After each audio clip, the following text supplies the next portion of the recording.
Here's a fact that should bother you. People who are smarter than average are not, on average, richer than average. Not by much.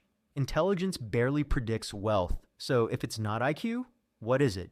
The honest answer is that your brain was never built for money. It was built for survival on a savanna where calories were scarce and the future was a coin flip. That same brain is now being asked to manage a 401k. Behavioral economists have spent 50 years cataloging the specific ways this hardware fails us. The failures are predictable, repeatable, and they cost you real money.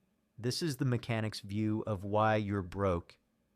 We're going to walk through 6 of these biases, then we'll talk about what actually fixes them, which is almost never what self-help books tell you. Let's start with loss aversion.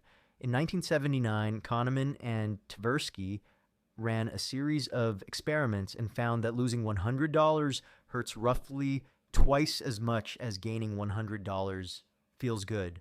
That asymmetry is not a personality trait. It shows up across cultures, ages, and income brackets. Your brain treats losses as roughly twice as significant as equivalent gains. In practice, this is why people hold losing stocks too long. Selling means admitting the loss is real. So they wait and hope and watch the position bleed out because realizing the loss feels worse than the loss itself.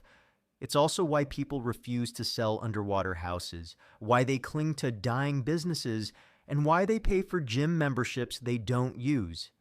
Quitting feels like losing. Losing feels like dying. The fix is unsexy. You pre-commit to a sell rule before you buy anything. If this drops 20%, I exit. The decision happens once, when you're calm, not in the moment when you're not. Next, present bias. Behavioral economists have asked this question thousands of ways. Would you take $50 today or $100 in a year? Most people take the 50. That's a 100% annual return you just walked away from. No legal investment on earth pays that. But your brain heavily discounts the future, especially anything more than a few weeks out. Neuroscientists have shown the future you literally activates a different part of the brain than the present you. Your brain treats your retired self the way it treats a stranger. This is why retirement accounts go unfunded, why credit card balances grow, why people who know they should save don't. It's not a character flaw, it's the default operating system. The fix here is automation. Money that never touches your checking account never has to fight your present bias. The 401k is the most successful behavioral intervention in financial history precisely because the default does the work. Now let's talk about anchoring. The first number you see in any negotiation distorts every number that follows it. This effect is so strong, it works even when the anchor is obviously random. In one famous study, researchers had subjects spin a wheel of fortune, then asked them estimation questions about African countries. People who spun higher numbers gave higher estimates. The wheel had nothing to do with anything. Retailers know this. That's why everything is on sale. The crossed out original price is the anchor. The new price feels like a deal even when it's the price they always intended to charge. It also runs your salary. If you're asked what you currently make, that number anchors your next offer. Recruiters know this. It's why some states have made the question illegal, and it runs real estate. The list price is an anchor, not an appraisal. Houses listed higher sell higher, even when buyers know the listing is aggressive. The number gets in your head. The defense is to do your homework before you see any number. Decide what something is worth to you in advance. Bring your own anchor, or you'll inherit theirs. Now, the Diderot effect. In 1769, the French philosopher Denis Diderot received a beautiful new dressing gown as a gift. Within a year, he had replaced his desk, his chair, his curtains, and his rugs to match it. He went broke. He wrote an essay about it. The pattern is everywhere. You buy a new couch, suddenly the rug looks wrong. You buy a Tesla, the garage needs a charger, then the driveway needs repaving. One purchase opens a door to 10 more. Marketers exploit this with what they call ecosystems. Buy one Apple product and the next, 4 are easier. The lifestyle bundle is the actual product. The first item is just the entry point. The fix is to notice the cascade before you start it. Ask, what will this purchase make me want next? If the answer is a list, you're not buying an item, you're buying a category. This connects directly to social comparison. Humans don't measure wealth in absolute terms. We measure it relative to the people around us. This is not a bug. It's evolution. Researchers have shown that people would rather earn $50,000 while their neighbors earn $40,000 than earn $100,000 while their neighbors earn $150,000. We pick relative status over absolute money. Combine that with hedonic adaptation, the documented fact that humans return to a baseline level of happiness after almost any positive change, and you have a treadmill. You upgrade, you adapt, you upgrade again. This is how high earners stay broke. The income rises, the lifestyle rises faster, and the savings rate stays at 0.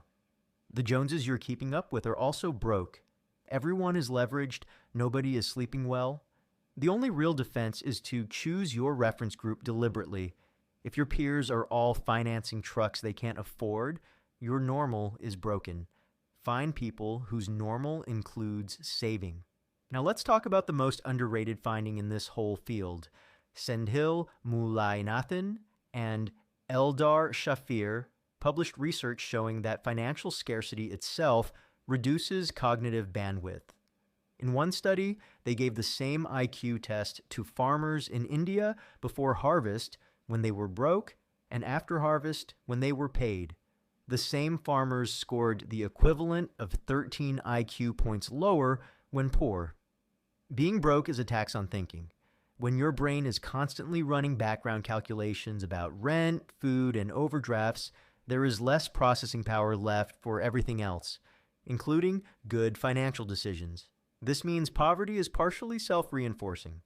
The state of being short on money makes you worse at the long-term planning that would get you out of being short on money. The trap closes itself, which is why moralizing about poor people's choices is mostly nonsense. The choices look different from inside the bandwidth tax. The fix is structural, not motivational. So what actually works? Let's be direct. Willpower is a depleting resource. Discipline is unreliable. Motivation comes and goes. None of these are the foundation of a good financial life. What works is systems. Automate every transfer that matters. Savings, investments, debt payments, all moved out of your checking account on payday before you can see them. Treat present you as an unreliable employee. Increase friction on bad decisions. Delete the shopping apps. Take cards off autofill. Add a 24-hour rule for any purchase over $100. You're not trying to be stronger. You're trying to make the bad path harder. Decrease friction on good decisions. One brokerage account, one index fund, one automatic contribution. The simpler the system, the more likely it survives the version of you that's tired, drunk, or stressed. Pre-commit to rules. Before you buy a stock, decide when you'll sell it. Before you negotiate a salary, decide your floor. Before you walk into a dealership, decide your number. The version of you that hasn't been anchored yet is your best version. And finally, audit your reference group. The people whose lifestyle you unconsciously match are quietly setting your savings rate. If they're broke, you'll be broke. This is not optional. It's gravity. None of this requires you to be smarter or more disciplined. It requires you to accept that the default settings on your brain were not written for the world you live in and to overwrite them deliberately. The wiring is the wiring. You don't get a new brain, but you do get to design the environment it operates in. That's the whole game. If this was useful, the work continues on Contrary Wealth. We'll see you in the next one.